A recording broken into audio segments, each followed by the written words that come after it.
The report arrived at the Vorrkai Imperial Council chambers at 0300 hours. Nobody was sleeping. They had been watching the battle live through long-range relay feeds. Every council member, every military advisor, every senior official in the Empire sitting in the great circular chamber on the capital world of Vorrkai Prime, watching their greatest fleet get surrounded and escorted out of a solar system like children being sent home from a fight they started. The chamber was made of black stone. It had stood for 600 years. Every major military victory in Vorrkai history had been announced in this room. The conquest of the Delian worlds, the absorption of the Preeth colonies, the defeat of the Khan resistance. 47 victories announced in this room. Tonight, something else had happened in this room, something that had no precedent, no ceremony, no protocol. Supreme Commander Varric, the highest military authority in the Empire, a gray-skinned veteran of 30 campaigns, sat at the head of the great table and looked at the battle report on the screen in front of him without speaking for 4 full minutes. Nobody else spoke either. Then he looked up. "How," he said, "did our intelligence service miss 463 warships?" The head of Imperial Intelligence, a thin official named Dross, shifted in his seat. "These ships were built in shielded facilities on the far side of their moon, Supreme Commander. Our surveillance focused primarily on planetary surface activity and near-orbit space. The shielding material they used scattered our long-range sensors in a way that registered as natural lunar rock composition. We had no reason to—" "You had no reason," Varric said, very quietly, "to look behind the moon." "Correct, sir. Of a planet you were planning to invade." Dross said nothing. Varric looked back at the screen. The battle replay was still running. He had watched it 3 times already. He kept stopping at the same moment, the moment where the human fleet split perfectly down the middle to absorb the opening Vorrkai volley through empty space. Every ship moving simultaneously, every gap calculated exactly, a single organism responding to a single mind. He had been a soldier for 50 years. He had never seen a fleet move like that. "Play the encirclement sequence again," he said. The screen replayed it, the slow, patient, invisible drawing of a circle around his entire fleet, while Zyrex's attention stayed fixed on the center engagement.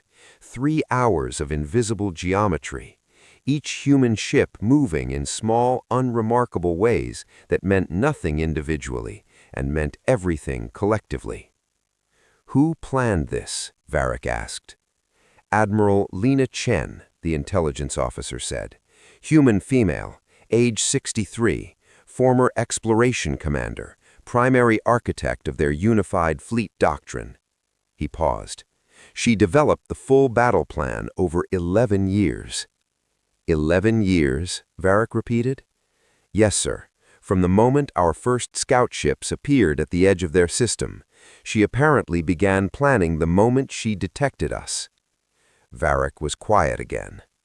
At the far end of the table, a council member named Veth, younger than the others, more political than military, leaned forward. "Supreme Commander, the strategic implications of this engagement need to be addressed carefully. The report Zyrex transmitted openly has already reached 17 civilizations. Our reputation, Varric said, is that we lost." "Yes, but the framing of that loss is critical. If we respond decisively and quickly—" "Respond how?" Varric asked. Veth straightened. "With a second engagement, larger force, full Imperial commitment. We cannot allow this result to stand as the final record. Other civilizations are watching. Subject planets are watching.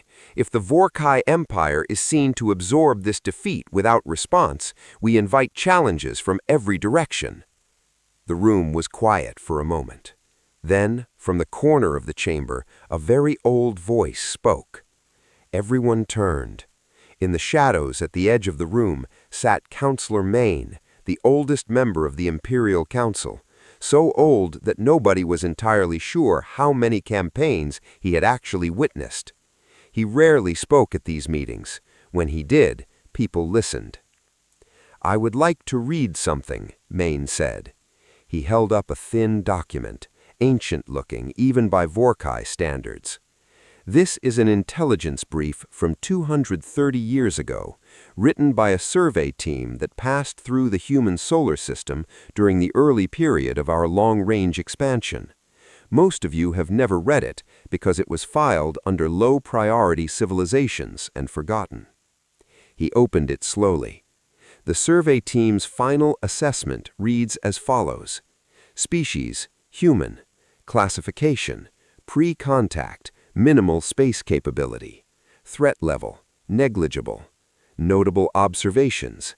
Species has survived 3 near-extinction events in recorded history and appears to have a biological and psychological relationship with adversity that is distinct from any other cataloged civilization. Recommend monitoring but no engagement. Reason, unknown variable.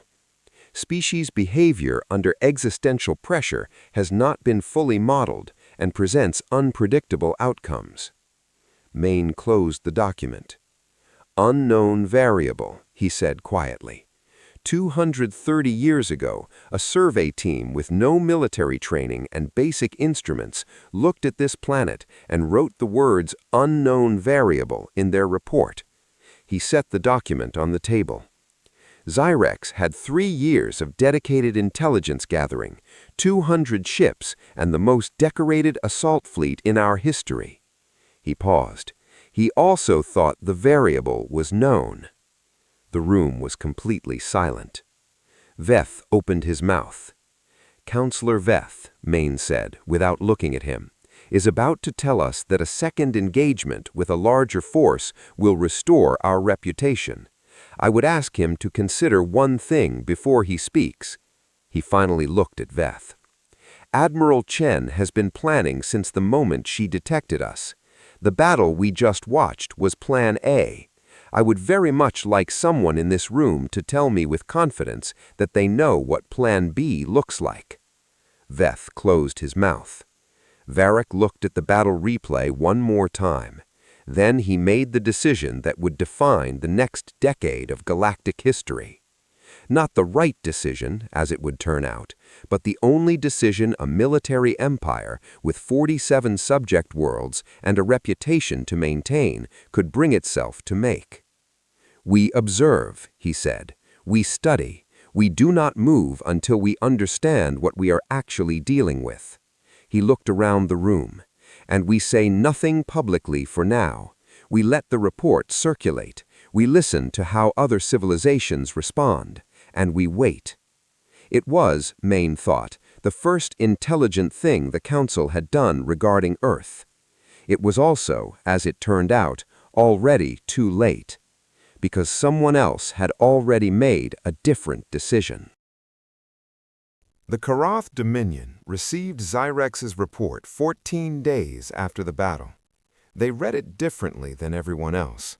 Where the Vorrkai Council saw a warning, where the Drenhai elders saw confirmation of what they already knew, where dozens of smaller civilizations quietly updated their navigation charts to route around human space, the Karath Dominion's High Command read the report and reached a conclusion that was almost impressive in how completely wrong it was.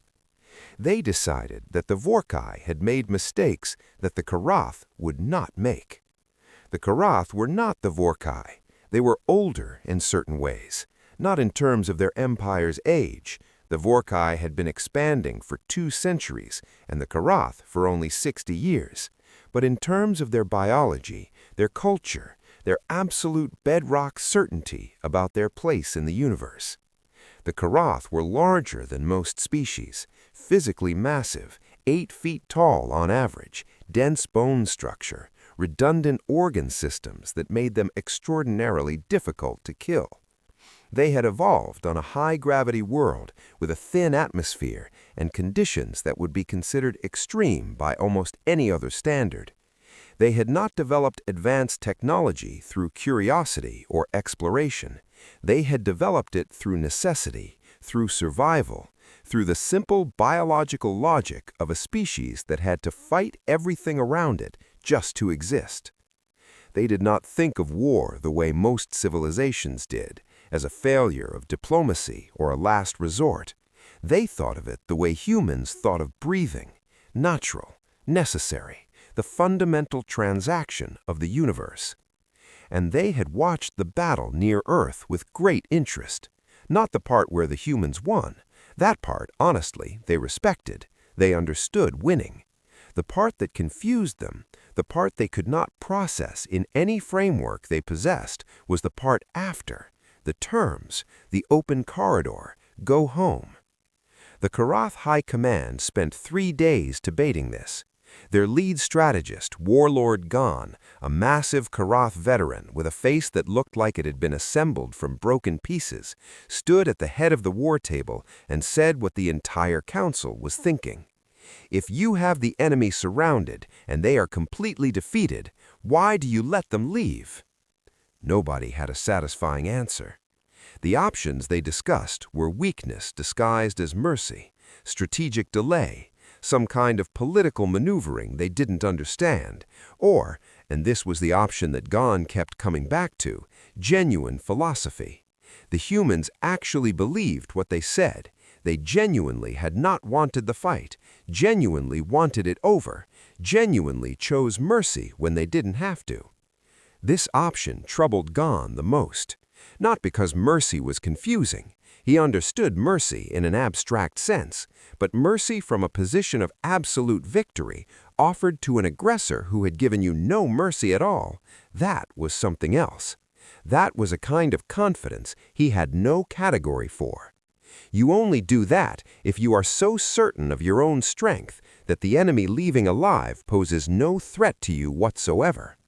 That kind of certainty was either delusion or truth, and the Vorrkai fleet, 212 ships, had confirmed it was truth. So Gon made his plan. Not despite what he had read in Xyrex's report, because of it. The Vorrkai had failed, he believed, for 3 specific reasons. First, they had underestimated human preparation time and let 11 years of buildup go unnoticed. Second, they had engaged with one fleet, giving humans a contained battle they could plan for exhaustively. Third, and most critically, they had given humans 60 minutes of warning. Gon would not give them 60 minutes. He would not give them 60 seconds. The Karath way of war had one defining principle that separated it from every other military doctrine in the known galaxy. They did not announce themselves. They did not send transmissions. They did not give ultimatums or countdowns or opportunities for the enemy to prepare. They arrived and they attacked, simultaneously, everywhere. Gon's plan was straightforward. 40 Karath warships, smaller and faster than Vorrkai vessels, built for speed and overwhelming initial force rather than sustained engagement, would drop out of faster-than-light travel at 12 different points around the solar system simultaneously. Every point chosen to divide any defensive response. Every ship programmed to attack the moment it arrived. No communication, no warning. He would flood the human response system with 12 crises at the same moment and be done before that Admiral Chen could turn her unified doctrine into anything coherent. Speed, surprise, overwhelming simultaneous force. He presented the plan to the Karath High Command. They approved it in 20 minutes. Nobody mentioned the Drenhai warning. Nobody mentioned the 230-year-old survey report with the words unknown variable. Nobody asked what Plan B looked like. Gon set the attack date for 40 days from that meeting. What Gon didn't know, what none of them knew, because the Karath had been watching Earth for 14 days compared to the Vorkai's 3 Admiral years, Chen stood was in that the war Admiral room at Chen had been UEDF tracking command and Karath looked at the military board. communications It showed for 9 everything. years. Every She knew Karath about ship Gon's movement, council meeting. every She communication knew about the intercept, 40-day every timeline. piece of She intelligence had her been network waiting had for collected over exactly 9 years this. of quiet, patient observation. 40 ships, 12 drop points, simultaneous arrival. She had known this plan was coming for 6 years. Not this plan specifically, but this type of plan. When you defeat one enemy publicly and completely and then let them go, you send a message to the galaxy. Most of that message is the right one, but part of it, Chen had always known, would reach the wrong ears and be interpreted incorrectly. Someone would look at the Vorrkai defeat and think they just didn't do it right. She had built Plan B for that someone. The war room was quieter than it had been before the Vorrkai engagement, smaller team. The people in this room were the ones who had been working on the Karath problem specifically.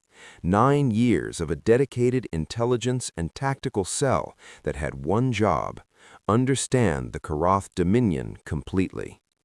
Her chief analyst, a young officer named Specialist Rowe, pulled up the Karath profile on the main screen. "They're fundamentally different from the Vorrkai," Rowe said.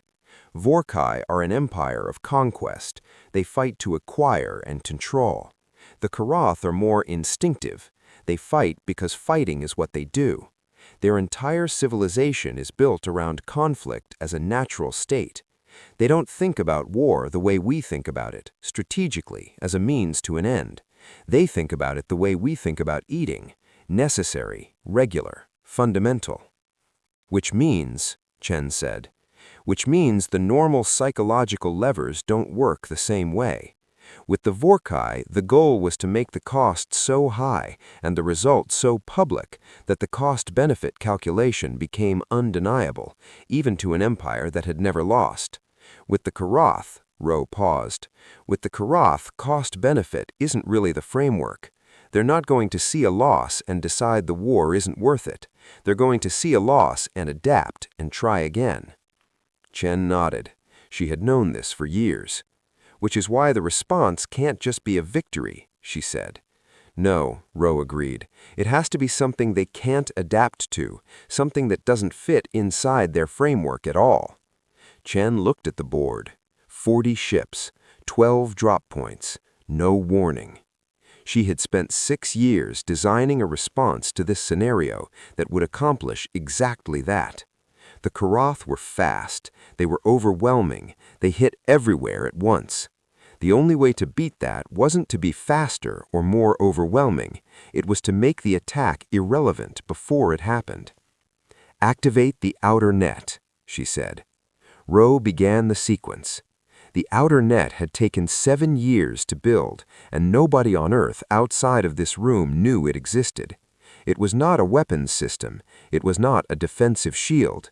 It was something that had never been deployed in any military context in galactic history because no one else had thought of it, or perhaps because no one else had the patience to build it. 412 unmanned relay stations, positioned in a sphere around the solar system at a distance of approximately 2 light hours. Each station carried a single piece of technology, a fold-space sensor array that could detect the gravitational signature of an incoming FTL translation, a ship dropping out of faster-than-light travel, approximately 90 seconds before it completed. 90 seconds was not a lot of time. It was enough. For the last 7 years, the UEDF had been running simulations. How do you respond to 12 simultaneous surprise attacks? The answer, if you're reactive, is that you don't. You're always behind. But if you're not reactive, if you know where they're coming before they arrive, 90 seconds is enough time to have your response already moving. Not responding to the attack, meeting it. Every Karath drop point had a human response force already positioned, already moving, already at combat speed before the Karath ships finished their translation. 40 Karath ships arriving for a surprise attack would find human warships already there, already facing them, already firing, Not defending, waiting. Chen looked at the board for a long moment. Then she turned to her communications officer. "One more thing," she said. "Open a channel to the Karath High Command." Everyone in the room looked at her. "Before the attack?" Ro asked carefully. 39 days before," Chen said, "while they're still planning." "Admiral, if we tell them we know their plan—" "That's exactly why we tell them," Chen said. "I don't want to fight the Karath. I want them to understand something that Gan's plan has no room for right now, and I want them to understand it before anyone else gets hurt." She paused, looking at the board. "The Karath respect strength, pure, simple, demonstrated strength. Nothing we can say will mean anything to them unless they know before a single shot is fired that we were ahead of them the whole time." She looked at Ro. "Open the channel." The transmission arrived at Karath High Command on day 39. Warlord Gan was reviewing final attack coordinates when his communications officer interrupted him. The message was on an open, unencrypted channel, broadcast clearly, not hidden, and it was addressed to him specifically, by name. "Warlord Gan, this is Admiral Chen, United Earth Defense Force. You are planning a 40-ship simultaneous assault on 12 drop points around our solar system. The attack is scheduled for tomorrow. I know the drop coordinates. I know the ship assignments. I know your timing sequence. I'm not sending this message to threaten you. I'm sending it because I want you to understand something before tomorrow, rather than after. Attached to this transmission is a file. It contains the complete specifications of our outer sensor net, how it works, where every station is positioned, and exactly how much warning it gives us before an FTL translation completes. It also contains our current response fleet positioning. You will see that at every one of your 12 drop points, there are already human ships in position. They have been in position for 3 days. They are not defensive formations, they are engagement formations. They will be firing before your ships finish translating. I'm telling you this because the Karath Dominion is not my enemy. You made a decision based on incomplete information, the same way General Zyrex did. Unlike Zyrex, you have not yet acted on that decision. You still have 39 hours. I am not asking you to stand down because I am afraid of your 40 ships.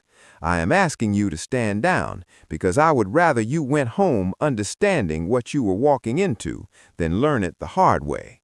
The choice is yours. It always has been. Admiral Chen. Gan read the message twice. Then he opened the attached file. Everything she had said was in it.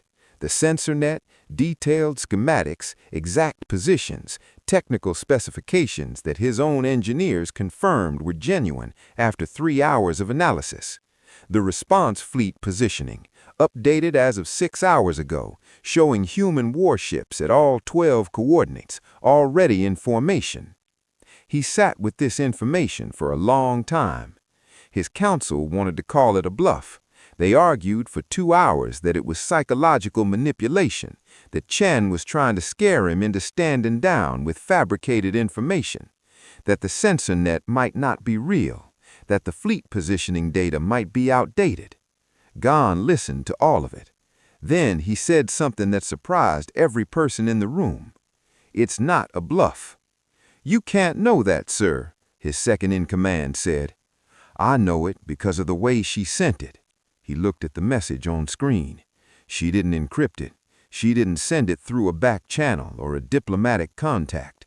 She broadcast it openly, the same way Zyrex broadcast his surrender terms openly. She wants everyone to know she knew. He paused. "You only do that if you're certain, completely certain. Because if you bluff openly and the bluff fails, you've told your enemy exactly what your limits are. She has no limits in this message. She has data.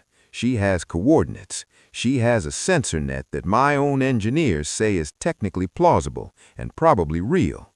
He looked at his counsel. "She's been watching us for 9 years. The room went quiet. 9 years, he said again. We've been watching Earth for 14 days. She's been watching us for 9 years. He closed the file. She's not bluffing. One council member spoke carefully. If we stand down now, after Zyrex, after the whole galaxy has seen the Vorrkai defeated, what does that say about the Karath? We have never backed down from a fight. Gon looked at him steadily. We have never, he said, walked into a room where everyone inside knew we were coming and had been waiting for 3 days and had a file on us going back 9 years and sent us that file as a courtesy before we arrived. He stood up. This isn't backing down from a fight. This is recognizing that the fight she is offering us is not the fight we planned for. He looked at the message one final time. The choice is yours. It always has been. He thought about what his lead strategist had said when they'd first read Chen's terms to Zyrex, the part about humans letting the Vorrkai go. The conclusion Gon had reached, that you only do that if you're so certain of your own strength that the enemy leaving alive poses no threat whatsoever. He had thought at the time that this certainty was the weakness, that it was confidence becoming arrogance, that a civilization certain enough to let enemies go would eventually let the wrong enemy go. He understood now that he had it exactly backwards. The certainty wasn't arrogance, it was accuracy. Stand down the fleet, he said. The Karath fleet stood down. 40 ships powered their FTL drives to standby and held position. Gon sent a one-line response to Chen's transmission. No apology, no lengthy explanation, just 4 words that were as close as any Karath warlord had ever come to acknowledging another commander's superiority. Message received. Fleet held. Chen read it in the war room. She didn't celebrate. She nodded once, set the message down, and told Ro to keep the response fleet in position for another 72 hours. Just in case, she said. The 72 hours passed without incident. But the message, Chen's original transmission to Gon, sent openly on an unencrypted channel, had been received by considerably more than just the Karath High Command. 17 civilizations intercepted it within the first 6 hours. By the end of the week, it had been translated into 43 languages and was circulating through every major communication network in the known galaxy. Not just the message itself, but the attached file, the sensor net specifications, the response fleet positioning data. All of it public, all of it available for every military analyst on every inhabited world to study. The implications took time to fully process. The Vorrkai battle showed that Earth could fight and win against a superior force. That was shocking, but it was the kind of thing that could be explained. Good preparation, good tactics, surprise element, intelligence advantage, impressive, containable. The Karath message was something different. It showed that Earth had been running active, deep penetration intelligence operations on multiple civilizations simultaneously for years without anyone knowing. It showed that they had built infrastructure, the sensor net, the outer response fleet that was invisible to every surveillance system anyone had tried. It showed that they were not preparing for one specific enemy, but for every possible enemy, all at once, all the time. And it showed that even with all of that, even with the capability to end the Karath attack completely, they had chosen first to offer information, to give Gon the chance to make a different decision. Not weakness, not naivety, calculated, deliberate. A demonstration that Earth's goal was never war, and that this goal was backed by enough capability that it didn't require war to be credible. On Vorrkai Prime, Supreme Commander Varric read the intercepted transmission and called an emergency council session. Counselor Maine, Old Maine, who had read from the ancient survey report, sat in his corner of the chamber and watched Varric's face as he processed it all. 9 years, Vorrkai said quietly, to no one in particular. "They started watching the Karath 3 years after they started watching us," Maine said calmly. "I would assume they are watching everyone." Vorrkai looked at him. "Everyone?" Maine said. "Would you not be?" On 20 other worlds, in 20 other military headquarters, commanders and warlords and council members were having versions of the same conversation, all of them arriving at the same uncomfortable place, all of them suddenly aware that the blue planet they had been looking at, some with hunger, some with curiosity, some with the vague colonial arithmetic of a civilization looking for its next expansion target, had been looking back at all of them for a very long time. Not aggressively, not threateningly, just watching, learning, understanding, building a picture, being ready. Meanwhile, back on Earth, something else was happening, something quieter and more significant than any military communication. Gon's 4-word response, "message received, fleet held," had also circulated, and in certain corners of the galactic community, that response was being examined with as much interest as Chen's original transmission. Because Gon was Karath, and the Karath did not back down. They had never, in 60 years of expansion and conflict, stood down a planned engagement, not once. It was not in their doctrine, not in their culture, not in their biology. And yet, the question everyone was quietly asking was simple. What exactly did Chen say, or show, or demonstrate that made Warlord Gon of the Karath Dominion send 4 words and hold his fleet? The answer was in the file, the sensor net, the 9 years, the response fleet already in position for 3 days. But underneath all of that, underneath the technical specifications and the intelligence data, was something harder to quantify. Chen had told Gon the truth, completely, without manipulation, without misdirection. She had given him every piece of information he needed to understand his situation accurately, and then stepped back and let him decide. That was the thing nobody had a category for. Not the Karath, not the Vorrkai, not the 17 civilizations that had been watching. You don't give your enemy your intelligence capabilities. You don't show them your sensor net. You don't explain exactly how you were going to defeat them. Unless you're so certain of the outcome that the information itself is the message. Unless you are trying to accomplish something that winning a battle cannot accomplish. Maine understood it. He sat in his corner of the Vorrkai council chamber and watched Vorrkai stare at the intercepted transmission, and he thought about the ancient survey report. Unknown variable. The survey team had been right, they just hadn't known which direction the variable would go. It had gone somewhere nobody expected, and the galaxy was still catching up. 3 months after the Karath stand-down, Admiral Chen received a visitor. She was not expecting him. His name was Elder Sov, and he was Drenhai, the same species whose warning Zyrex had dismissed before the battle. The Drenhai were old, not just as individuals, as a civilization. They had been spacefaring for 4,000 years.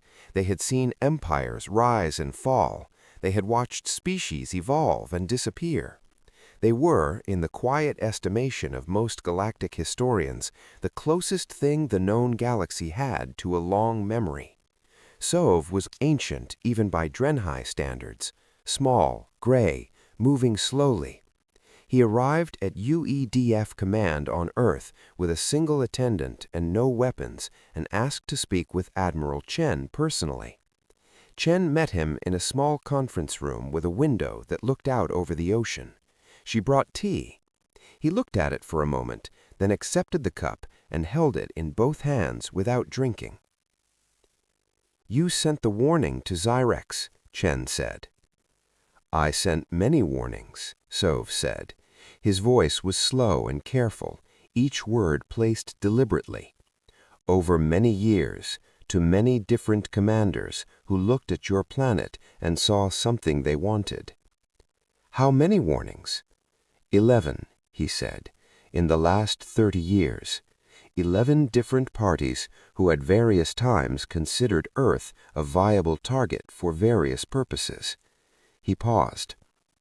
Zyrex was the first one who actually came. Chen was quiet for a moment. Why did you warn them? Not us, them. Sov looked at the ocean through the window. Because I have been watching your species for a very long time, longer than the Vorrkai, longer than the Karath. The Drenhai have had observers near your system for over 200 years. He finally took a sip of the tea. We watched you almost destroy yourselves several times. We watched you pull back from the edge. We watched you fight each other in ways that we thought more than once would end you entirely. He set the cup down. And then we watched you stop. Stop what? Stop fighting each other, he said simply. Not permanently, not completely, but the shift, the 11 years of unified preparation, the secret building program, the strategic patience, we saw that developing. We understood what it meant before you were aware anyone was watching. Chen looked at him. What did it mean? Sov was quiet for a long moment. Every civilization we have observed, he said, arrives at a point where it makes a fundamental choice. It expands outward aggressively, taking, conquering, building an empire on the logic of strength, or it turns inward and stagnates and eventually disappears. He paused. In 4,000 years of observation, we have not seen a third option. Until now? Chen asked. Until now, he said. He looked at her directly. You did something we have no record of. You took the energy of 10,000 years of warfare, all of that capacity for conflict, all of that aggression, all of that ability to fight, and you aimed it outward without conquest as the goal. You built a defense so complete that conquest becomes pointless. You gathered intelligence on everyone without using it aggressively. You won a battle and opened a door. You stopped an attack by giving the attacker information. He shook his head slowly. We have models for empires. We have models for peaceful civilizations that get absorbed or destroyed. We have no model for this. Chen looked at the ocean.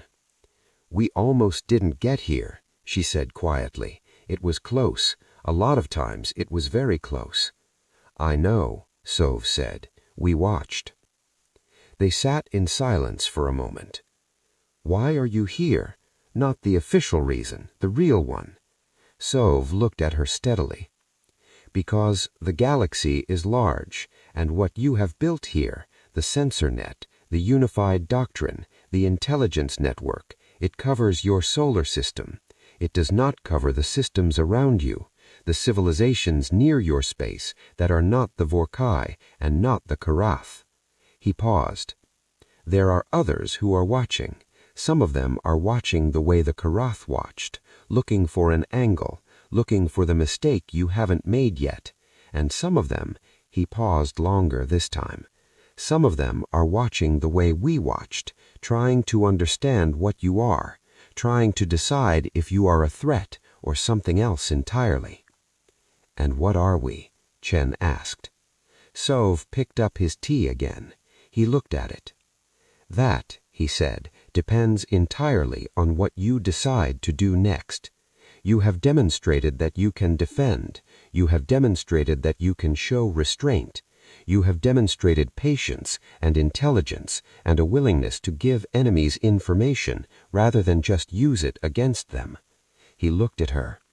The next question, the one the entire galaxy is waiting to see the answer to, is whether all of that was strategy or principle. Chen looked at him. What's the difference?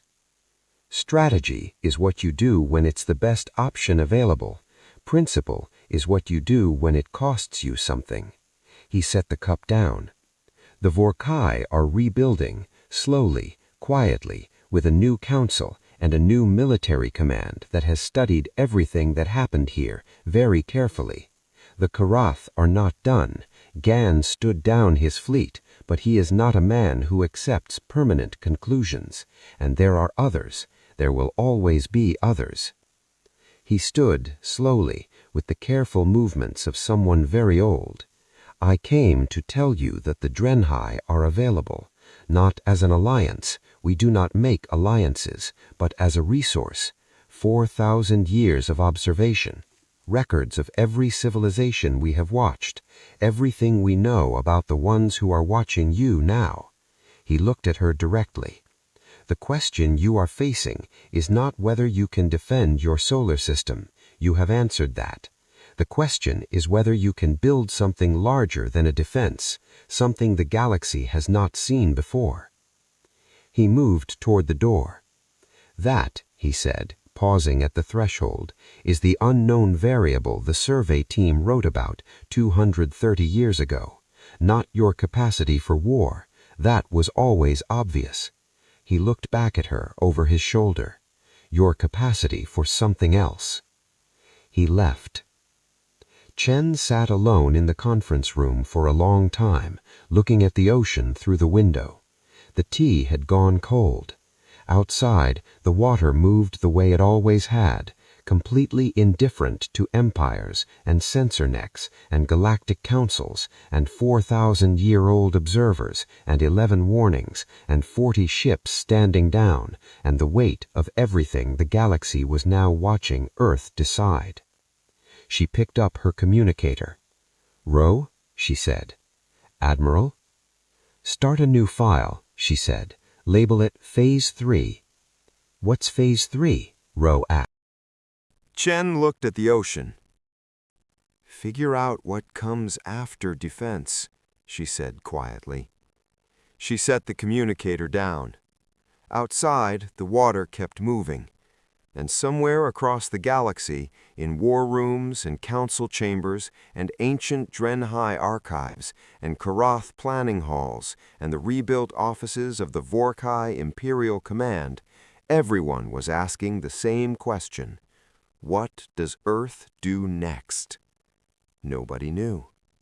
That, as it turned out, was the most powerful thing about them. Not what they had done, what they might do. The unknown variable. Still unknown. Still watching.